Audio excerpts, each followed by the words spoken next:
देता है, टेररिज्म को अपने यहाँ पनाह देता है, वो इसका पार्टनर कंट्री नहीं हो सकता है, उसका कोई रिश्ता ब्रिक्स के साथ नहीं हो सकता है। और पाकिस्तान के लिए एक बड़ा झटका है कि बाकी देश जी। आए 13 देश पार्टनर कंट्री बने, लेकिन पाकिस्तान नहीं बना।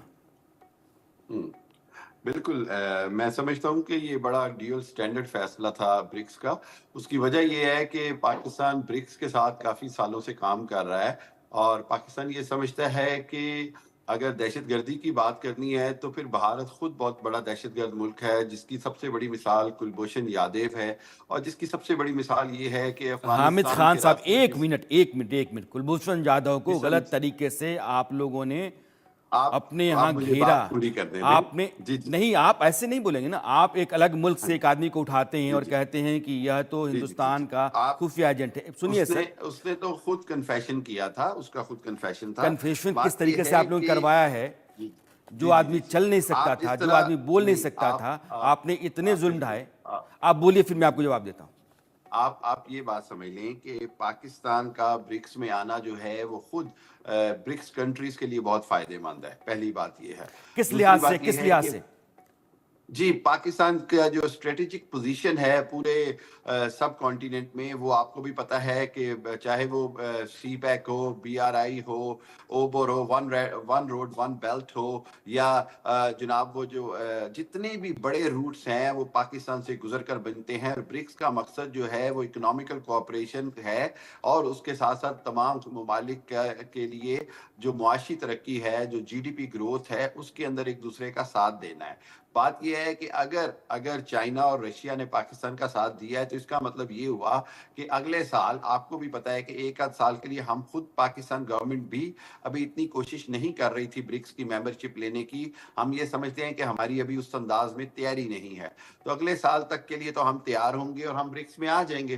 भारत जितनी मर्जी कोशिशें कर दे, आपका नरेंद्र मोदी जितनी मर्जी कोशिशें कर लें, पाकिस्तान को ब्रिक्स की मेंबरशिप से रोका तो नहीं जा आया, सकता। अब मैं, मुझे सुन लीजिए, अब मुझे आप सुन इसको लीजिए। सक्सेस गिन रहे हैं, मैं इसको हिपोक्रेसी गिनता हूं, मैं इसको गिनता हूं ड्यूअल स्टैंडर्ड्स ऑफ इंडिया। जिस बिकॉज मुझे सुनिए, उनका हामिद एक साहब, तरफ मुझे से तो सुनिए, वो मुझे सुनिए, चाइना के मुझे, अपने साथ मेहमान जंग हैं, करते हैं। मुझे सुन लीजिए। अब दूसरी जिस जी जी कंट्री के मैं पास अब जिस कंट्री के पास 70% लोग 2 जून की रोटी के जुगाड़ के लिए जद्दोजहद करते हों, वो हिंदुस्तान की बात करेगा, वो हिंदुस्तान की तरफ बिल्कुल भी देखेगा। ऐसे नहीं सुनिए सर, है, मुझे आपका सुनिए। बिल्कुल एक जिस जो देश अपने यहाँ हिजबुल मुजाहिदीन, लश्कर तैयबा, जी जैश ए मोहम्मद जैसे आप आतंकवादी संगठनों को पनाह देता है, उनके सरगना को जी जी पनाह जी देता है, declared international terrorist, United Nations नो ने जिनको नो इंटरनेशनल टेररिस्ट घोषित किया ये है, ये उसको पनाह आप देते हैं। सिर्फ एक ओसामा मंत्रा बिन लादेन जिस कहते मुल्क हैं, से पाया जाता हो, आप एक सिर्फ देश एक की फोर्स मंत्रा घुस करके कहते ओसामा रहते बिन हैं। लादेन को मारती हो, उस मुल्क या के भीतर या घुस करके, इतना जलील हो या चुका जो मुल्क हो, जिस मुल्क के या पास इतना फॉरेन एक्सचेंज नहीं है कि या वो अपनी जरूरत की चीजें खरीद पाए,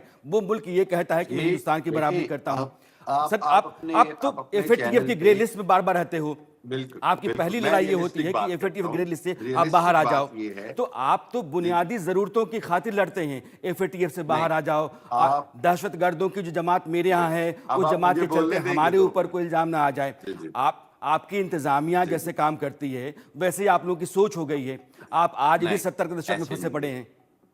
नहीं ऐसे नहीं है आप मुझे 2 मिनट दीजिएगा बोलिए प्लीज ना। मैंने आपको सुन लिया जी जी बात यह है कि आप अपनी पब्लिक को जो मर्जी करें मिस गाइड करें परसेप्शन जो मर्जी दें ये इंडियन गोडी मीडिया का काम है मैं इसको पिछले 10-12 साल से देख रहा हूं आप ऐसे ही करते हैं हकीकत यह है कि पाकिस्तान के अंदर ना तो कोई ऐसी गुर्बत है जहां 70% लोगों को खाने पीने का मसला हो पाकिस्तान के अंदर ना ही कोई ऐसा मसला है सिर्फ बात यह है कि पाकिस्तान में पॉलिटिकल डिस्टेबिलिटी जरूर है उस पॉलिटिकल डिस्टेबिलिटी का फायदा जो है वो हमेशा इंडिया या नेबर कंट्रीज ने उठाया है लेकिन अगर आप ये समझें कि पाकिस्तान को इससे कोई आप नुकसान पहुंचा सकेंगे कोलैप्स कर सकेंगे तो it is impossible the only thing is कि Pakistan is trying its level best कि उसका नेबर्स के साथ अच्छे ताल्लुकात हों लेकिन बदकिस्मती से जो इंडिया है वो चाहता ही नहीं है वो कभी कश्मीर के मुद्दे को हल नहीं करता है वो आते कभी हामिद हमारे साहब, यहाँ अब सुनिए ना, अफगानिस्तान अब के मेरी रास्ते बात सुनिए। टेररिज्म आप करता है मेरी बात सुनिए।